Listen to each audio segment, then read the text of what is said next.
What is up, YouTube? Welcome back. Another day, another vlog, and today we're training back. Yesterday we just did the cardio, so that's why I didn't put any vlog yesterday, because I was thinking of like what it's going to be, just me pedaling up the bike, so nothing crazy, basic, trying to get back on the track, like trying to resuming the plan after getting a week off.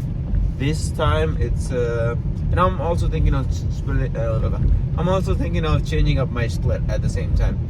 I am doing right now 4-day split, and then whenever I want to take break after the 4-day, and then keep continuing that split, right? And I was not taking any break, no days off, and I was kind of more tired and stressed out. And over the time, like I took a week off or so, not like a particular from training, but I took a week off in general from my diet. I was eating a carb load food. Even today I was like I'm having a decent amount of carbs in me, and I was feeling a lot more tired though. Like as the diet is progressing, as we are getting closer to the show, as I am not potentially getting any leaner so far right now, but I'm like at the stagnant weight, which I can say more of is a water hold for now, since I've been eating I added a rice in the past 2 days or so.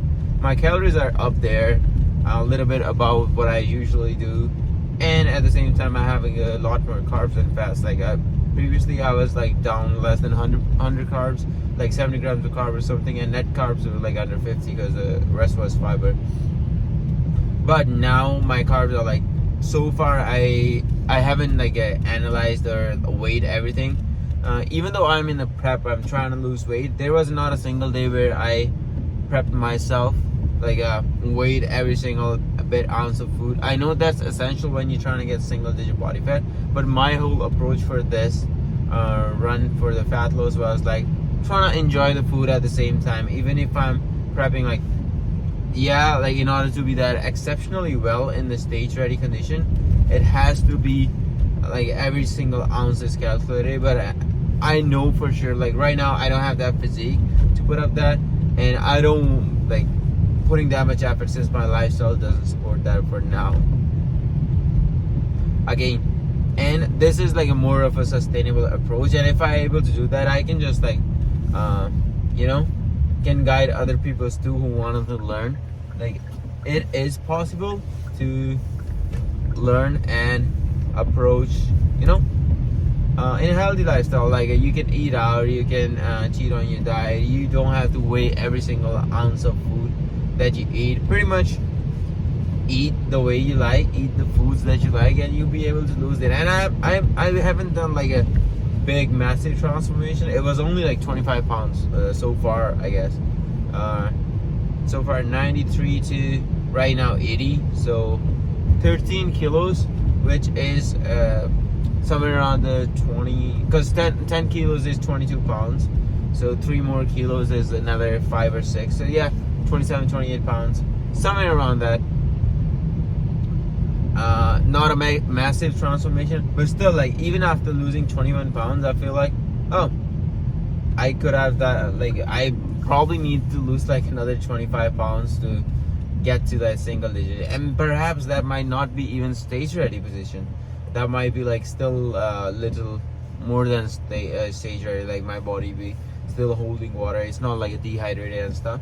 So yeah, like it's a quite eye-opening. So a lot of guys who think like you put the 20 pounds in like a certain amount, like such a short period of time throughout your life, not throughout your life, like in 1 year or like in the very beginning, yeah, that might be true, but a lot of that is a water weight. Like you can manipulate like 10 pounds of weight pretty damn easily, like in a couple of days, if you manipulate your water. And that's what I have learned in this prep. Like I've been down like 2 pounds in a day, like keeping up my diet and just like manipulating water, and that's like massive. Like if I change my diet massive, like take my carbs out and do like a very basic thing, like take moderate, low, no carb, and then up my water intake that day, and then the next day I will just like up my carb intake and lower my water, something like that. Like I haven't done it yet, so I'm not a advocate or a good speaker about that, how to do that, but I have felt in this my journey, like losing weight, like if you want to lose like extra couple of pounds, like a 2 pounds to 5 pounds in like 2-3 days, if you have any, like if you are like somewhere around 12 to 15% body fat and you want to look extra sharp for some photo shoot day or picture or something, you can manipulate your water, and that will be like a day and night difference. Since you are already somewhat bit of a sharp position, like some bit of a definition you have on your frame, you can just manipulate the water. Anyways, a lot of water intake talk a bit, but yeah, you can manipulate the water and then you can go from there. But on top of that, today we're training back day, and considering water intakes, there is too much going on with the water. With the water intake, having an adequate amount of water in your diet, especially when you're doing a cardio, because since you're sweating as well, it helps a lot in your lift as well. If you're trying to lift heavy weight and you're trying not to get tired, I have felt if I have a good water in my system, pump is pretty bad, not gonna lie. Like when you're on a low carb diet, your pump is not good as it can be like when you have a high sodium and a high carb diet. But on the other hand, at the same time, if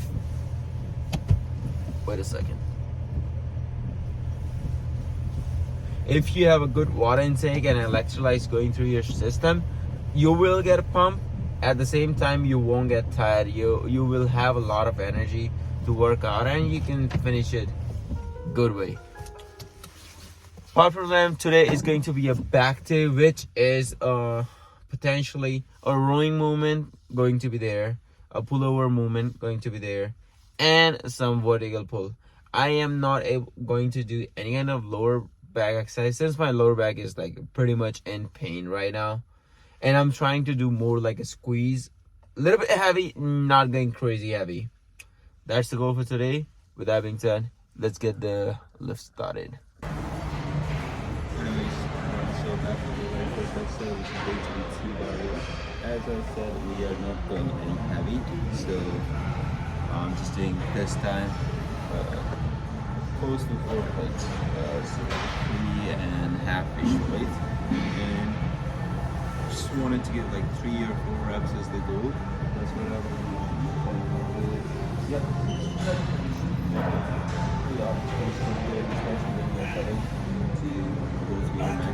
Kind of like it that way, so we'll keep it that way. This is what keeps me ready to come to the gym. So 3 to 4 reps. This is the lift. Lift down whatever I can next with the good form. And after that, put against please reps for this. And that's it for this exercise. Very first exercise, and after that it's going to be one vertical pull and one forward. And we'll call it today.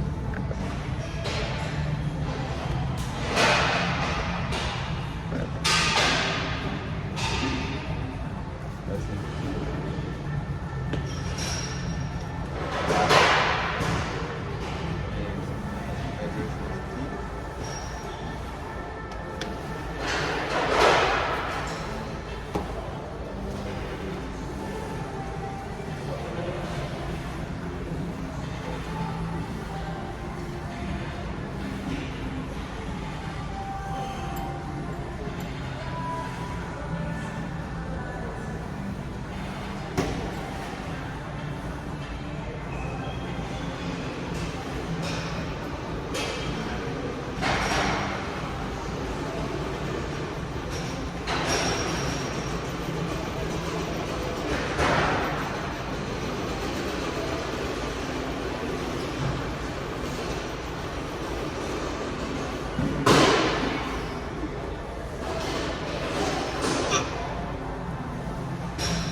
So right now we are in the right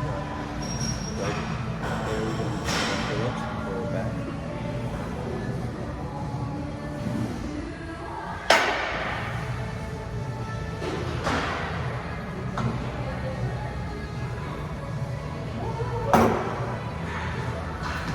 Yeah.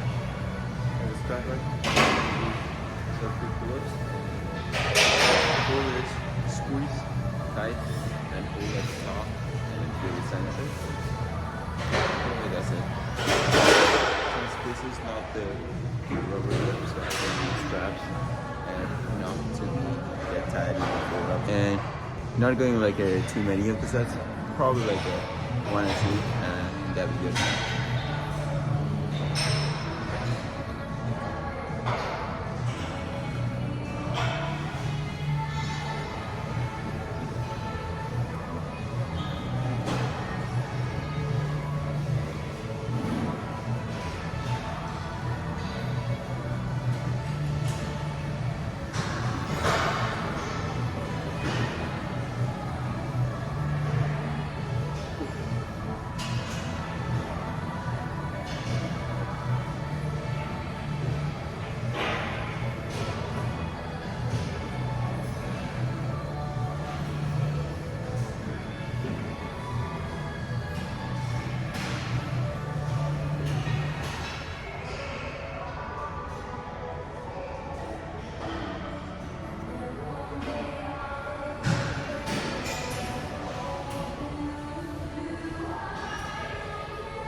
So the whole point of the way it's quite affecting your back is like it's basically any pull movement. When you try to pull, you don't like pull like straight to the elbow split. You pull with your scapula. How do I say it? So when you're pulling, you try not to bend your arms initially and try to lift your body. And once it's lifted, a little bit arch, and then try to pull. That way your back is more activated and you feel more in the back. Like right now, I did pull-ups. I barely feel in my biceps for like not even like plus 4 or 5 reps. In the last couple of reps, I was feeling the squeeze in the biceps, but other than that, it was like I'm feeling the squeeze in the back. So when you try to do any pull movement, any back exercise, make sure your elbows are as close to the body as possible. And whenever you're trying to squeeze anything, make sure your elbows are like squeezed inside. So you try to squeeze inside and try to like when you're doing like a back humping, you can just like try to squeeze in and pull towards you. Kind of that movement basically. That's how you will activate your back much better when you're in the hanging position. So what you want to do is like instead of like bending your arms and down lifting, you try to squeeze your arms rotate inward. Once you start doing that, you will feel your back is already activated. So you rotate your elbows inward, your back is activated, and then you try to pull. It's more like your back activation rather than your biceps are full and forearms giving up. But anyways, enough of that talk, and final squeeze set to get the back workout completed, and then we will do one rear that like a turbo split. I'm feeling my back enough today, so I don't need to do the pullover, but there's no real.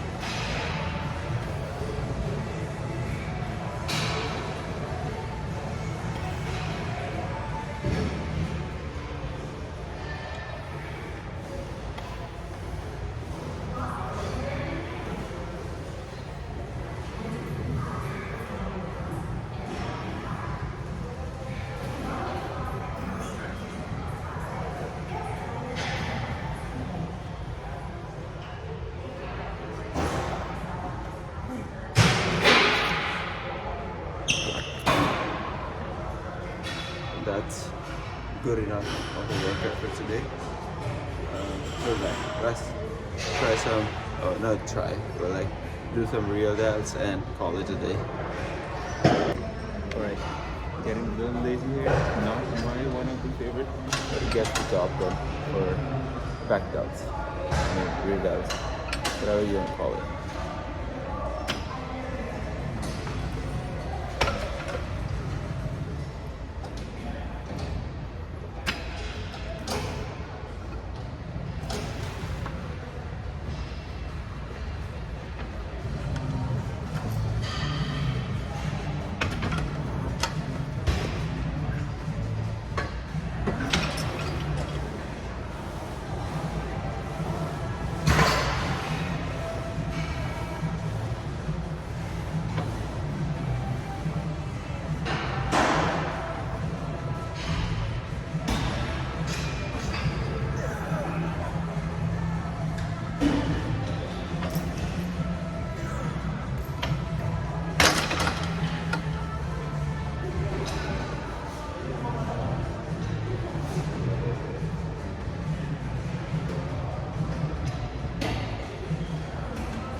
Honestly, the reason I adjust my position so much is every day I feel different, and that's how it will be. Most of the time, I feel like because every day your body has a different level of soreness, you have a different kind of energy levels, basically. So adjusting your body and doing the exercise the way you feel the most in your certain muscle, whatever your training is, the best way to perform inside an exercise, and that's the most optimal way. I think, for example, if I'm doing the back depth fly, rear delt fly, if this is like where I feel the most of my shoulders, I'm going to keep it doing that way. No matter what are the other different 10,000 ways. Until I'm getting results and I'm enjoying this, probably. Wherever on this hand, if they say scientifically they say this is going to be more to your shoulders, but you're not feeling it, but on the other hand you feel more pain. I don't think there is any kind of pain there. So listen to your body, understand your body is one of the best ways to do any or perform any kind of movement when you're trying to train or build a muscle. So listen to your body. So this is where I'm feeling most of my shoulders. So I'm gonna keep doing this version. The day I'm gonna feel like okay, it's hurting my shoulder, I'm gonna switch it to other exercise and do that until I feel good and it's giving me results. Let's finish this by myself.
Let's do the gym for